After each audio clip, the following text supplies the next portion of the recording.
Boards and competitive exams के लिए सिर्फ पढ़ना नहीं है, कंसिस्टेंट प्लान बनाना जरूरी है।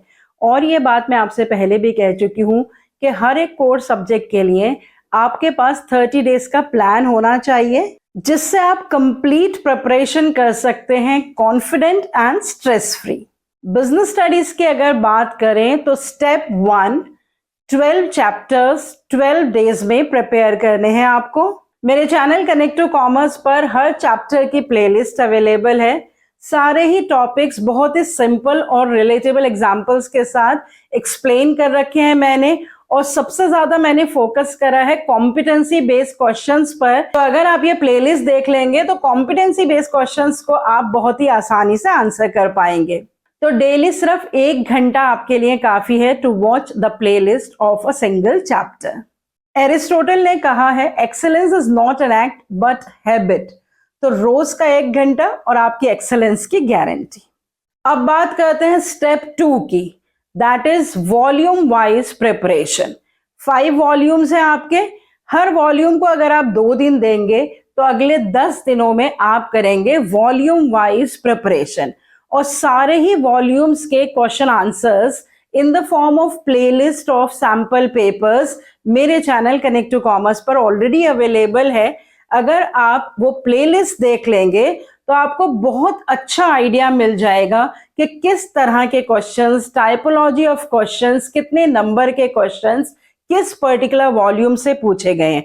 लास्ट 3 ईयर के सैंपल पेपर्स जो दिए गए हैं उसके क्वेश्चन एंड आंसर्स मैंने डिस्कस कर रखे हैं, साथ ही प्रीवियस ईयर के क्वेश्चंस भी डिस्कस कर रखे हैं। तो अगर आप ये प्लेलिस्ट देख लेंगे तो आपकी वॉल्यूम वाइज प्रिपरेशन हो जाएगी। एक वॉल्यूम को आप 2 दिन देंगे तो 10 दिन में आपके सारे वॉल्यूम्स अच्छे से प्रिपेयर हो जाएंगे। अब चलते हैं स्टेप 3 की तरफ, that is the fast forward revision of all the 5 volumes. अगले 5 दिन आप क्या करेंगे कि 5 वॉल्यूम्स की फास्ट फॉरवर्ड रिवीजन करेंगे। अब आपको पूरा हर टॉपिक नहीं पढ़ना है। अब आप फोकस करेंगे सिर्फ हेडिंग्स पर, कीवर्ड्स पर, केस स्टडीज पर और कॉम्पिटेंसी बेस्ड क्वेश्चंस पर। और एक बात अब यहाँ पर मैं आपको बताना चाहूंगी कि सारे सिलेबस के कंफ्यूजिंग टॉपिक्स की 50+ वीडियोस की एक प्लेलिस्ट अवेलेबल है, जिसमें मैंने हर चैप्टर का confusing topic with the case study and it's clarification उसके कीवर्ड्स के साथ बहुत अच्छे तरीके से क्लियर करा है। तो अगर आप इस प्लेलिस्ट को देख लेंगे तो बच्चों मेरी गारंटी है कि आपका कोई भी कंफ्यूजन जो है वो नहीं रहेगा, सारे कंफ्यूजन्स आपके क्लियर हो जाएंगे। और इन टॉपिक्स पे अगर आपसे किसी भी तरह से क्वेश्चन घुमा फिराकर पूछ लिया जाएगा तो आप बिना कंफ्यूजन के उसे परफेक्टली आंसर कर पाएंगे। इसको रिवाइज करने के बाद आप कॉम्पिटेंसी बेस्ड क्वेश्चन आंसर नहीं कर पाए, ऐसा हो ही नहीं सकता। याद रखिए, success is nothing more than the few simple disciplines practised every day. अब चलते हैं लास्ट स्टेप की तरफ, that is the 4th step. अब आपको प्रैक्टिस करने हैं मॉक पेपर्स। लास्ट 3 डेज में आप 3 मॉक पेपर्स ऐसे करेंगे जैसा कि आप रियल एग्जाम दे रहे हैं। रोज 3 घंटे लगाकर आपको एक मॉक पेपर सॉल्व करना है, उसके परफेक्टली आंसर्स करने हैं, टाइम लिमिट के अंदर करने हैं। ये आपकी स्पीड, एक्यूरेसी और कॉन्फिडेंस को अनबीटेबल बना देगा।